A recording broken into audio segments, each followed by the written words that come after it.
Nikalluyaanneq biumassuseqarneq piffissaqarnerlu sakkugaluit anguniagaq aallullugu angunaqarluarsannaasarpoq taamatuleqqarsartariaseqarlutik aappaariilissalik аммамиити маниитсуаваннаатунгаани такорнерилервиссаминник иллумик писиарникуусаминник инерисаалерутторпут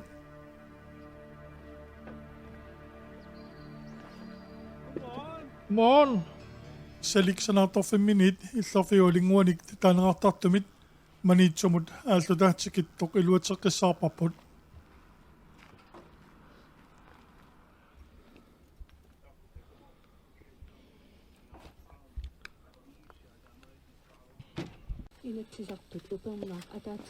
Salik sumugaatilerpisiut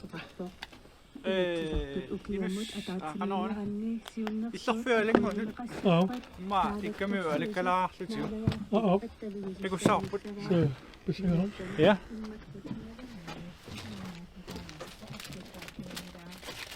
силаисуар тассатаама аккулааратсунганерсуа таққама крустовскипер иккамиу паатунгаа ангисоо анеруссуангила куаккиккуунарпо санеққутиссарпасиппарпут ингерлаарфиссарпут маниитсумит аваннаамут унгасиппаллаангитсуми калуартоқ аққутаа аватангиисиалу кусанақалунилу нуаннертуаннарпоқ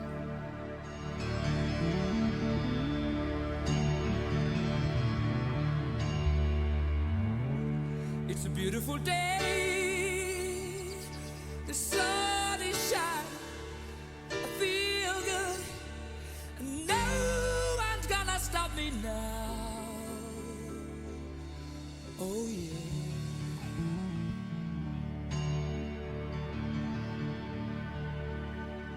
It's a beautiful day.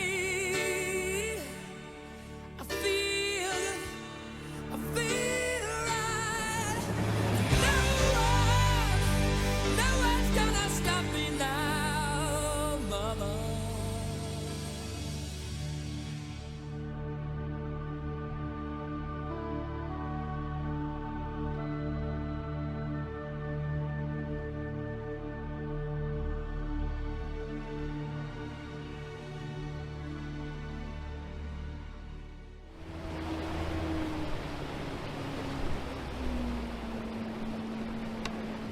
Sali nu næsten begravet ja абуутеқаа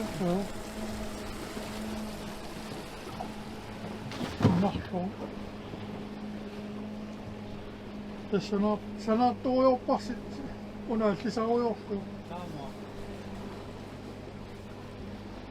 qisунни стилаасилуарникуарпу стилаасералаа кисунерми qisuuteqariat аторлуааннарлу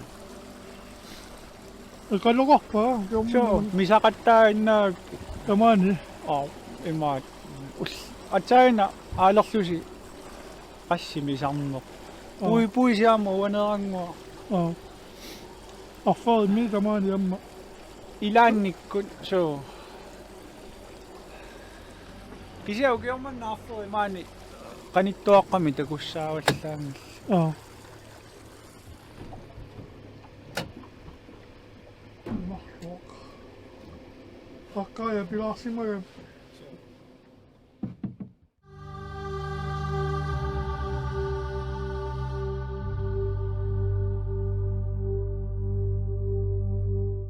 Nunitsinni takornaalerineq nunanuallanussanilliulluta sulinutaajuuq аммалу укиунимаккунани суккасуумик инериарторлуни илаасауқартарнаратуут иммақа суккаваллаартумик сиорнасалик миитилу тикаралаарпагут Arctic Circle Business-иккунник тикаартуарнаратналаани таанналу такуллатиалаартигу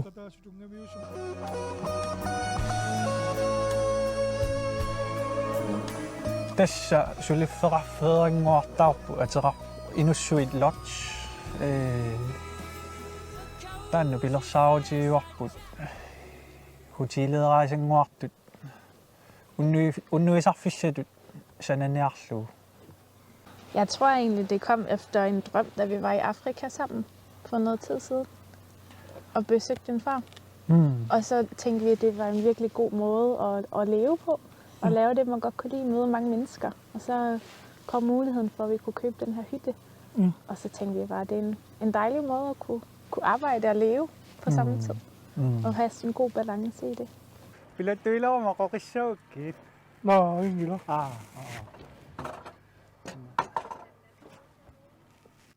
Ullumikul salik miitilu illu allilerirsmavat sulisartarangatiarsmammallu iluarsartuussineq ingerlallugu. Mannaku suleruujulorpit Una teqeqqussaa kingullu ikkunniarlugu. Pilattulaararlugu. Passauna qalipaarsimaamiungiit. Tässä appallu manna ukiungerlunaani suliaaruujorpars. So, Siorna tamani puun sulisanaartulingitsusi. tässä massakku nikeriarlualaarnikuut. Ja. Malunlarpo. So, Qalipassimalluul. imat Qaliparikkatila. qalipaarikkuuku ikkussorpu iigai silataa. Ja. Aiku igatoqai kikiajaassoorm piiarlugit nuttannarnermi sallilikka taakku. Ja. Ussiilleqinam ammami ussiilaartussaamata atoqqikkusunginnakki nutaani iigatussoorti. Tässä. Nipitarnia.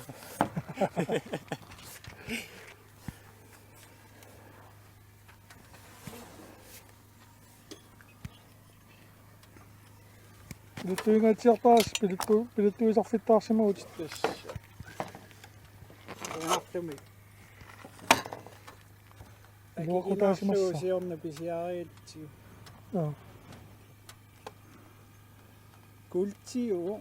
Iluaqussuuruqa. Se on. Vinkilarsinnaalluil. Tamam. Se on.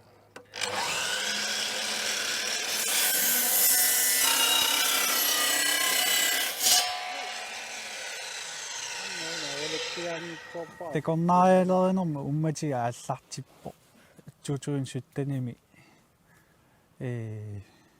kaarlussaarmi aavartitisunu ikiukkama trofiakt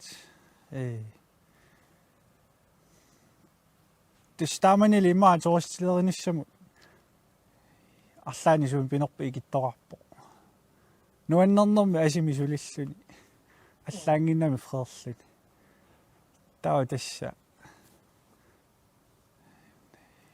ма инунерусулер ноо таассума сулиффиу тассанааллартиппу таава маани эққарсаатигникуунгиларпу тористилериссаллута каноо соона мераллуила эққарсартарникуу канорторуна тамаанимиуиннарлуни канорторуни инууссутеқарлуни тамаани кисианне эққарсаатигникуунгилара тористилериффииссаллуу маннеэққаа кисианни сиорна периарфисса таккутериатаарами таалу хилискеэртарту тамакку соқутигинарсериатаарникууллути таамааммат унаиллутуниниарнеқарто торқаллариатаариатсигу исумассарсиа аннертусигалуттуиннарлуни киса тамаан киллиппуут априлими сиуллиит сисораартусса таккутиссаппут тикиссаппут франски Silarsi aasammanneqamippa. сиорнамингаарни аюнгиннерутиппаа сиорна ингасангиннами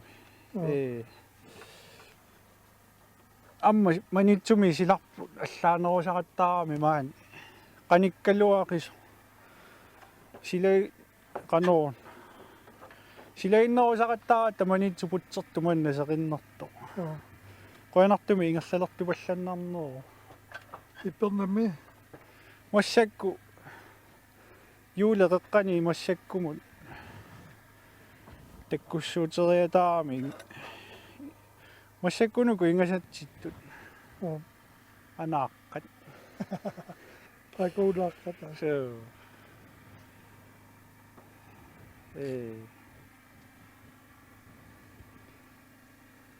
sila minaalaarsiungatsialaatta porniarnaani illupisiariatsiu ukulissitarangginnami igalaan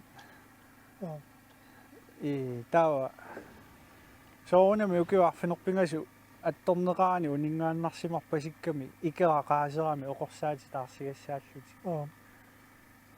imaat vinsperi taarm piaruarlu isaaniinnangorlu tulleriaarlu isaavasiullermi qanora silarloreraanga tunuan nuuttarluta ingerlaruusaarpu taava oqarluanaani illuta taarmi isaaniinnangoriarlu suliaaqqitaaru Amma sulialaartu kasiusimassa. so assut imaat amma silamunaalearsiornarnermi taamatu suliaqarluni ikeraqaaserami уллуалуи сеқиннертаагаами ималун сиаллерани панерсеққартариақарами таава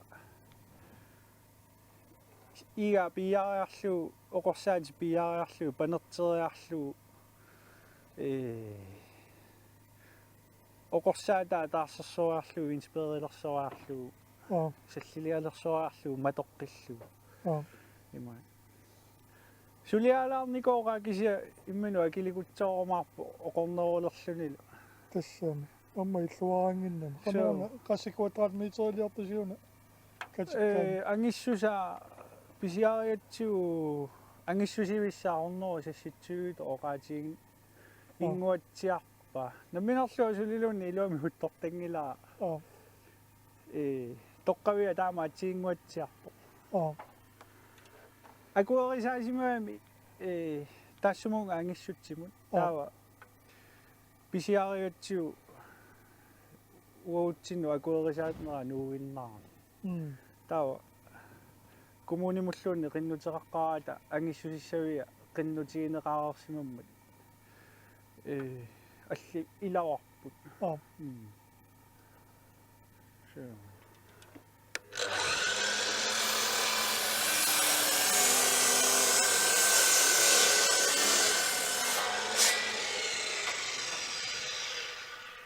инналлаиссиу артортоортиллу сикрингиана картаами аррикаяами киллуисарпу Altså, jeg tror altid, at jeg har synes, det var spændende at møde nye mennesker. Også mennesker fra andre steder i verden. Og jeg har altid været glad for at fortælle historier og få fortalt historier.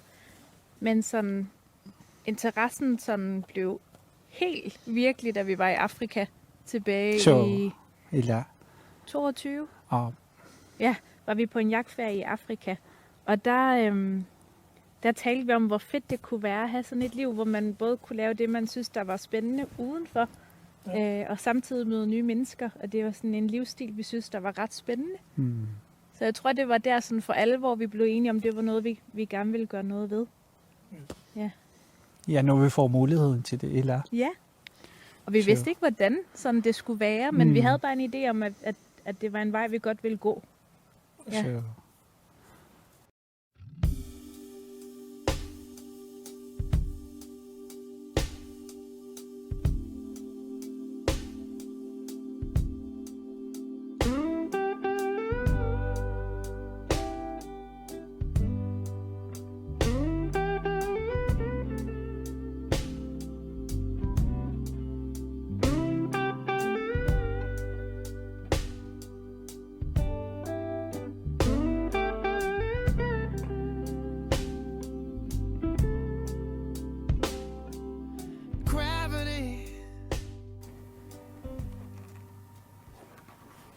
Ajungila. Kusanutiarpuun. Nakataun. Atatunga killorumaaratsigit. Una amma tatsimi ilaqqittussaakku piaralunga takinaqqaalarakka. Kusanangaami soorluuqaluffi. So. Ammallaasianileran. Ilami illuaranginnami illoriurussugami. Tässä taamappu. Igalaa ammarna iluatsillu saanertaa nikisitilaratsi igalaa nikisinniku apparluillu ingasallutequtsikkaluaram una tunua tunga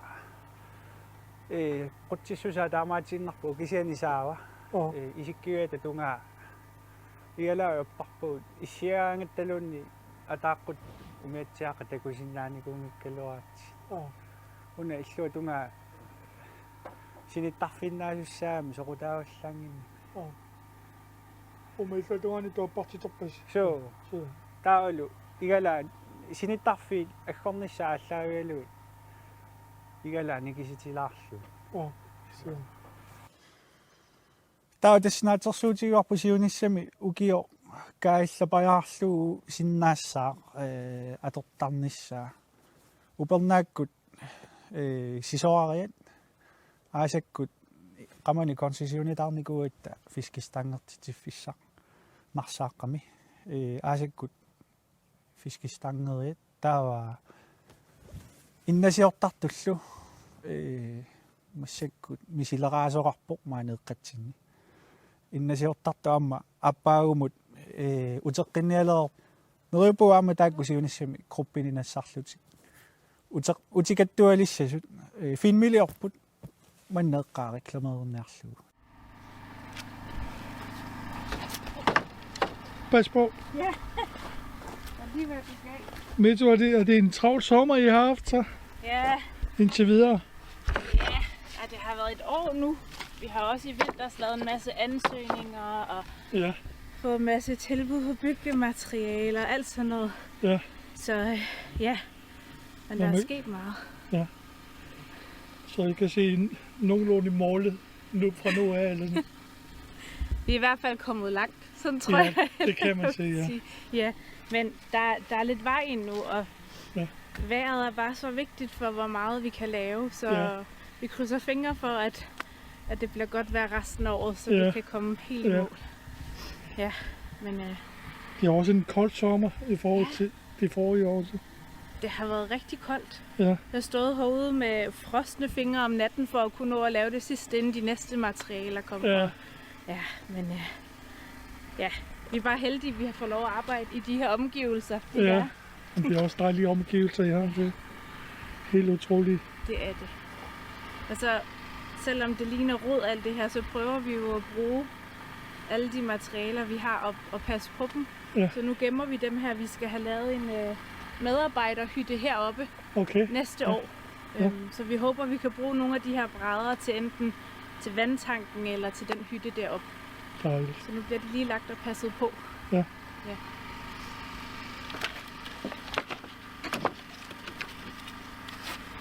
Det er også en del motion. Man skal ikke komme hen til os en mørk aften. Nej, pas på med det. Hun. Vi bliver stærke. Simersono, så se mig sammen. assut imma 20 tons tungaanu assartorunarpu Ja. imma Jeg satte dig op i der, var. Det så pas på med der. so Det tog pas. siorna puttasumi sananikuuatta assartuutissatu atorniarlugu Ja. immi piloriarlugu ilummu kalittarlugu umiitsiaaqqami Ja. sivisusarnermi ilummu imma 3 tiimi tungaanu 4 knuppi missaanederuusarlu ilani gitaarillerlugu ilummu kariortarpu silaikkaa Det kan se. eqqissiivillu Ja. taaruinartumik amapaata assartuissukkamitigut quassuttoorraju palitsikkaat taakkutikimmat umiarsuuliimmi toqqaanna ikinnarlu iluaavippo allanu amma innersuunnaqaat Ja. ima illuaqqiorniartunu qano nungullarsaatissaaruussuugalua Det assartu taamaallakanani sissami ilitsiyussaani kraani qano toqqaviliorama Ja. Og jeg var lukket. iluakasippo imallaa nungullarsaruusaanni Jeg fandt op på mange. Og der tager sig so assut amma nammini assartuiatta illusaanertaa tamarmi Ja. kanani tuapanni qummu majussuingatsiarpuut Ja. 전섭배시. 저는 어떤 지휘 정신이사. 지휘 전시 동안 우고아 시우 전시 어때 전시미샤 바데군나 사토치부. 다 신너 우고아 미싱아스바야르이 가tilluit illuiluanittu assartuugu 지휘 전시미샤 망아시멀럭파. tawa sulsiilit inkama fam tornsimissaama maangaattussaassaguu ulluneqaninngumu massakkutigipput Så mit jiwi 정신이사가시. immaqa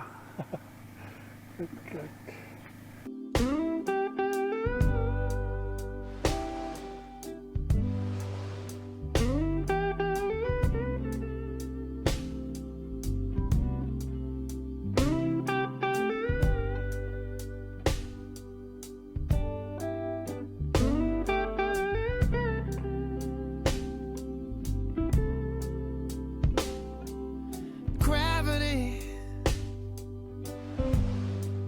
is working against me,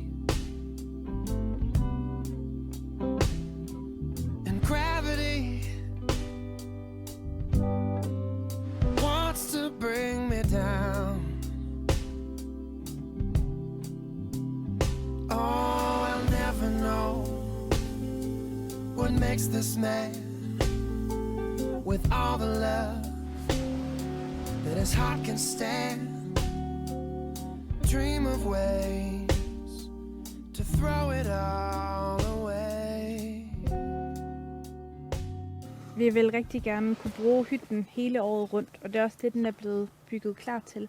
Og i de perioder, hvor der så ikke er skiturisme, eller folk, der gerne vil ud og klatre i fjellene, eller fiskestangturisme eller noget, så vil jeg gerne lave nogle kurser og undervisning herudefra i forhold til noget mindfulness og noget traumeundervisning og lidt forskelligt, som jeg laver inde i byen nu, men som kunne være spændende at lave sådan nogle ophold herude også.